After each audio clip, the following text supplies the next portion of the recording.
안녕하세요. 자녀를 닮은 사람들이 세상 사는 이야기 자담세무에게 소혜영쌤사입니다. 오늘은 신종업종인 공유숙박 사업자의 부가가치세 신고 내용에 대해서 살펴보도록 하겠습니다. 자, 호흡 가다듬으시고요. 자, 출발하겠습니다. 첫 번째, 공유숙박의 그 내용에 대해서 한번 살펴보도록 하겠습니다. 빈방이나 빈집 같은 여유공간, 즉 숙박공간을 여행객들에게 유상으로 제공하는 것으로 온라인 중개 플랫폼에 등록을 해서 숙박 공간을 사용하고자 하는 그 임차인에게 공간을 공유, 사용하게 함으로써 그 대가를 수령하는 산업활동을 말합니다. 플랫폼이란 정거장이란 의미로 인터넷을 기반으로 이제 이용자를 연결하고 각종 경제활동을 통해 수익을 창출하는 사업 모델로서 대표적인 공유숙박 플랫폼으로는 에어비앤비가 있습니다. 그럼 본론으로 들어가서 공유숙박과 관련된 사업자 등록에 대해서 살펴보도록 하겠습니다. 계속적이고 반복적으로 여유공간을 빌려주고 이에 따른 수익이 이제 발생하는 경우에는 사업자 등록 의무가 발생을 한데요. 이때에는 그 업종 코드가 55만 1007번, 즉 숙박 공유업으로 이제 사업자 등록을 하시면 되고요. 그럼 55,000 1007번인 일반 및 생활 숙박시설 운영업에 대해서 한번 보도록 하겠습니다. 세세 분류는 숙박 공유업, 그 적용 범위는 일반인이 빈방이나 빈집 같은 여유공간, 즉 숙박공간을 여행객들에게 유상으로 제공하는 것으로 온라인 중개 플랫폼에 등록하여 숙박공간을 사용하고자 하는 임차인에게 공간을 공유, 사용하게 함으로써 대가를 수령하는 산업활동을 말한다 라고 하고 있습니다. 사업자 등록 시에는 본인의 신분증, 그리고 대리인인 경우에는 위임장, 그리고 사업자 등록 신청서, 임대차 계약서 사본, 그리고 도시지역인 경우에는 관광진흥법에 따라 지방자치단체에서 발급한 관광사업 등록증이 필요하고요. 농어촌 지역인 경우에는 농어촌정비법에 따라 지방자치단체에서 발급한 농어촌 민방업 신고 필증을 첨부하셔야 됩니다. 일반 과세자와 간이 과세자의 그 구분 내용에 대해서 살펴보면은 부가가치세가 과세되는 사업의 그 과세 유형에는 일반 과세자와 간이 과세자가 있고요. 사업자 등록 신청을 할 경우에는 이 둘 중에 하나를 선택을 하셔야 됩니다. 만일 연간 매출액이 4,800만원 이상으로 예상되거나 간이과세가 배제되는 업종 또는 배제되는 지역에서 사업을 하고자 하는 경우에는 일반 과세자로 사업자 등록을 하셔야 되고요. 연간 매출액이 4,800만원에 미달할 것으로 예상되는 경우에는 간이과세자로 이제 등록이 가능합니다. 일반 과세자 또는 간이과세자로 사업자 등록을 하였어도 이제 그 유형이 변하지 않고 계속 적용되는 것이 아니며 사업자 등록을 한 해에 부가가치세 신고 실적 등으로 과세 유형을 재판정합니다. 그러면 일반 과세자와 그 간이 과세자에 대해 그 세액 부분에 있어서 그 차이점 등을 한번 살펴보면요. 일반 과세자인 경우에는 매출세액이 공급가액의 이제 10%, 그리고 세금 계산서 발급이 가능하고요. 매입세 공제가 전액 가능합니다. 이때 만약 환급이 발생한다 그러면 그 환급도 가능하고요. 간이 과세자인 경우에는 매출세액이 공급대가에 업종별 부가가치율을 곱하시고 10%를 곱한 금액이 당해 매출세액이 산정이 됩니다. 간이과세자인 경우에는 세금 계산서가 이제 발급이 불가능하고요. 공제 가능한 매입세액은 매입세액에 업종별 부가가치율을 적용한 금액이 되겠고요. 환급은 불가능합니다.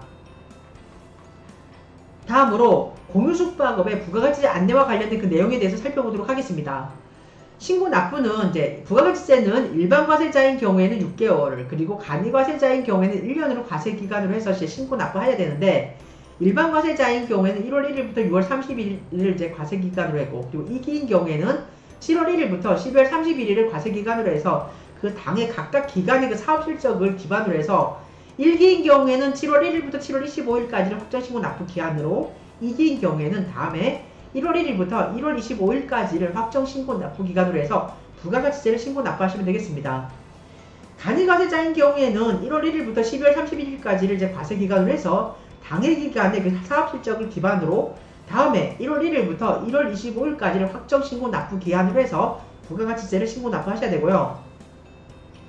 개인 일반 과세자는 4월과 10월에 세무서장이 직전 과세 기간의 납부세액을 기준으로 50%에 해당되는 세액을 예정 고지합니다. 그리고 간이과세자는 7월에 세무서장이 직전 과세기간의 납부세액을 기준으로 50%에 해당되는 세액을 예정 부과합니다. 이러한 예정 고지세액이라든가 예정 부과세액은 다음 확정신고 납부 시에 공제가 됩니다. 하지만 일정한 경우에는 이제 일반 과세자든 이제 간이 과세자든 예정 신고로 선택 가능하신데요. 그 내용을 보시면은 일반 과세자인 경우에는 예정 고지된 사업자 일지라도 사업 부진이라든가 조기 환급 등의 사유가 발생을 하는 경우에는 제1기 예정 신고 기간은 1월 1일부터 3월 31일을 기간으로 해서, 그리고 제2기 예정 신고 기간은 7월 1일부터 9월 31일을 이제 예정 신고 기간으로 해서 당해 기간의 실적을 기반으로 1기인 경우에는 4월 1일부터 4월 25일까지, 그리고 2기인 경우에는 10월 1일부터 10월 25일까지를 예정 신고 납부 기간으로 해서 부가가치세 예정 신고 납부가 가능합니다. 간이 과세자인 경우에는 휴업, 사업 부진 등으로 예정 부가 기간의 공급대가라든가 납부세액이 직전 과세기간의 공급대가, 납부세액의 3분의 1에 미달하는 경우에는 1월 1일부터 6월 31일까지를 예정 부가 기간으로 해서 당해기간의 사업실적을 기반으로 해서 7월 1일부터 7월 25일까지를 예정신고 납부 기간으로 해서 부가가치세 예정신고 납부가 가능합니다. 다음으로 공유숙박의 세액계산 방법에 대해서 잠시 살펴보도록 하겠습니다. 일반 과세자의 부가가치세는 매출 세액에서 매입세액을 차감을 하면 납부세액이 산정이 되는데요. 즉 매출액의 세율 10%를 곱한 금액에서 매입세액을 차감을 하시면 부가가치세 납부세액이 산정이 됩니다. 간이과세자의 부가가치세는 업종별 부가가치율을 적용한 매출 세액에서 당해 업종별 부가가치율을 적용한 매입세액을 차감하여 계산을 하면 됩니다. 한 번 더 보시면은 매출액의 업종별 부가가치율을 곱하시고요. 부가가치세율 10%를 곱한 금액에서 세금 계산서상 매입세액에 업종별 부가가치율을 곱한 그 공제세액을 차감을 하시면 간이과세자의 부가가치세 납부세액이 산정이 됩니다. 이런 간이과세자에 적용되는 업종별 부가가치율을 보시면요. 전기, 가스, 증기 및 수도 사업인 경우에는 5%, 그리고 소매업, 음식점업, 재생용 재료 수집 및 판매업인 경우에는 10%, 제조, 농업, 임업업, 숙박업, 운수 및 통신업인 경우는 20%, 그리고 건설업, 부동산 임대업, 그 외 기타 서비스업인 경우에는 당해 업종별 부가가치율 30%가 해당이 되겠습니다. 다음으로 매출세액은 당해 과세기간 중에 공급된 재화 또는 용역이 공급가액이 합계액에 세율을 적용하여 이제 계산을 하는데요. 즉 공급가액의 합계액에 10%의 세율을 적용한 금액을 매출세액으로 산정을 합니다. 매입세액인 경우에는 자기 사업을 위하여 사용되었거나 사용될 재화 또는 용역의 공급과 재화의 수입에 대한 부가가치세액을 대상으로 하는데요. 즉 매입세액은 세금 계산서, 지출증빙용 현금 영수증, 신용카드 매출전표 등의 그 정규 증빙을 갖추어 가지고 부가가치세 신고를 하시면 되겠습니다. 하지만 일정한 경우에는 이제 부가가치세 매입세 공제를 받을 수가 없는데요. 그 7가지 사유에 대해서 한번 살펴보도록 하겠습니다. 첫 번째, 세금 계산서를 발급받지 않거나 필요적 기재사항이 누락 또는 사실과 다르게 기재된 세금 계산서인 경우. 두 번째, 매입처별 세금 계산서 합계표를 제출하지 않거나 부실 기재한 경우. 세 번째, 사업과 직접 관련이 없는 매입세. 그리고 네 번째, 개별 소비세 과세 대상 승용 자동차의 구입과 임차 및 유지에 관련된 매입세. 하지만 운수업, 자동차 관련 업자가 직접 영업으로 사용하는 것은 제외가 됩니다. 즉 매입세 공제가 가능합니다. 다섯 번째, 접대비 지출 관련 매입세. 여섯 번째, 면세사업 관련 매입세 및 토지 관련 매입세. 그리고 일곱 번째, 사업자 등록전 매입세. 하지만 공급 시기가 속하는 과세 기간이 지난 후에 20일 이내에 사업자 등록을 신청한 경우에는 등록 신청일부터 공급 시기가 속하는 과세 기산일까지 역산한 기간 이내의 것은 매입세 공제가 가능합니다. 마지막으로 기타 안내사항에 대해서 이제 2가지를 짚고 넘어가도록 하겠습니다. 첫 번째, 소규모 개인사업자 부가가치세 감면 주요 내용입니다. 내용을 보시면은 연매출, 즉 공급가액이 8천만원, 단기별로 4천만원이죠.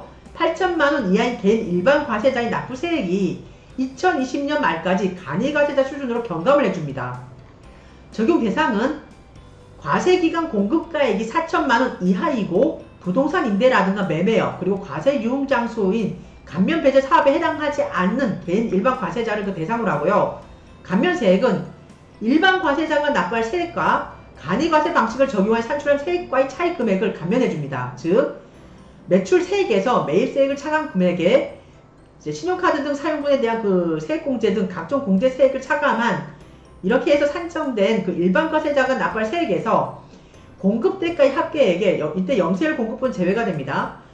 업종별 부가가치율을 적용을 하고요. 이 금액에 10%를 적용한 간이과세 방식을 적용한 산출 세액과의 차액 금액을 감면세액으로 하고 있습니다. 신청 방법은 세액 감면 신청서를 부가가치세 확정 신고 시에 이제 함께 제출해야 되고요. 적용 기간은 2020년 1월부터 2020년 12월, 즉 1년간 한시 적용해 줍니다. 두 번째, 간이과세자 납부면제 기준금액 상량 조정입니다. 내용을 보시면은 연매출 3천만원 이상이면서 4,800만원 미만인 그 간이과세자에 대해서도 원래 2020년 부가가치세 납세 의무가 면제가 됩니다. 적용 대상을 보시면은 첫 번째, 납부 의무를 면제받으려는 그 과세기간 공급대가의 합계액이 3천만원 이상이면서 4,800만원 미만이어야 되고요. 부동산 임대업이라든가 매매업, 그리고 과세 유흥 장소인 감면배제 사업에 해당하지 않아야 됩니다. 적용기간을 보시면은 2020년 1월부터 2020년 12월, 즉 1년간 한시 적용해 줍니다. 이상해서 오늘은 최근 국세청이 많은 관심을 표출하고 있는 신종업종이죠.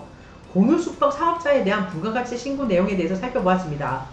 이상의 내용이 여러분이 이제 다가올 그 부가가치세 신고와 관련돼서 많은 도움이 되었으면 좋겠습니다. 감사합니다. 다음에 뵙겠습니다.